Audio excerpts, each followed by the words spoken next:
Ingatan niyo, kuya, ha? Ayan, salamat.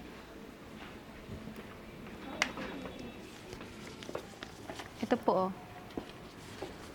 Maraming salamat. Salamat po, ma'am. Kung kailangan niyo pa po ng tulong, ma'am, pwede niyo po kami tawagan ulit. Sure, sige. Wow, dami naman ito. Salamat po ulit, ma'am. Ay, walang Sige po, anuman. mauna na po. Solid. So, bigyan ko na lang din kayo ng bonus. Pang Christmas ninyo. Salamat po. Sige po, mauna na po kami. Thank you po.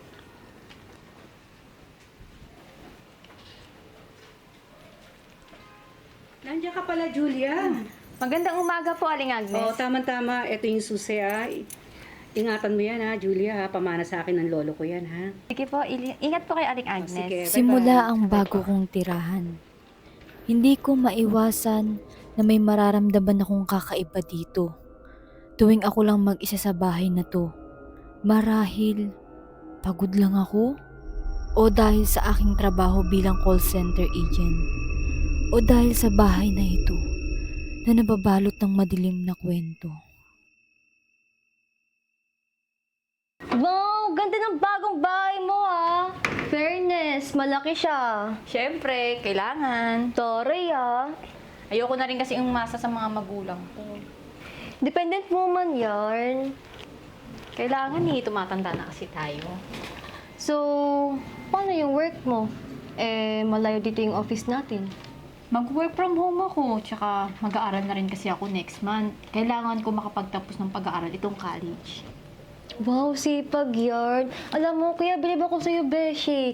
Ang ganda na nga, masipag pa. Nang bola ka pa! Nagluto ako, tara kumain na lang tayo.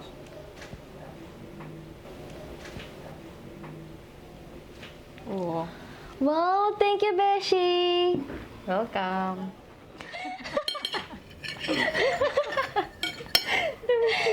Talaga, namiss ko rin to. Ay, Beshi, salamat ha. Kailangan ko nang umuwi. May pasok pa ako mamaya sa work. Sige, next time balik ka ulit ha. Sure no ka ba? Sige, hatid na kita. Sige.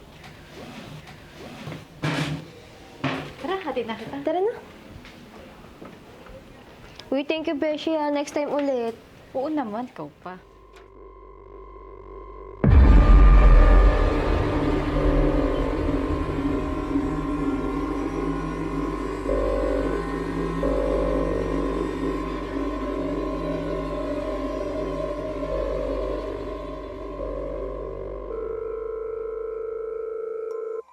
Thank you for calling. My name is Julia. How can I assist you today?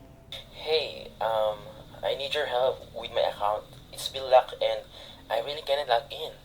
No problem. I can definitely help you pull up the details of your account, sir. Just bear with me. This will take a minute.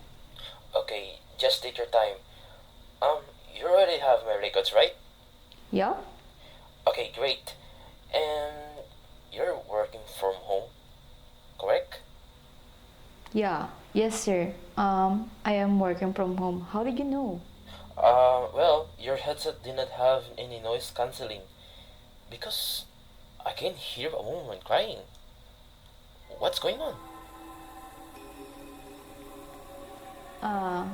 I think, sir, you're mistaken.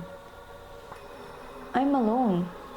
No, I can hear she's crying. She's crying behind you. It must be the interference, sir. Maybe you have a weak signal? No, it's not from my side. She's right there. Now. No, she whispering something. Well, what is she saying, sir? She says, "Get out. She already inside."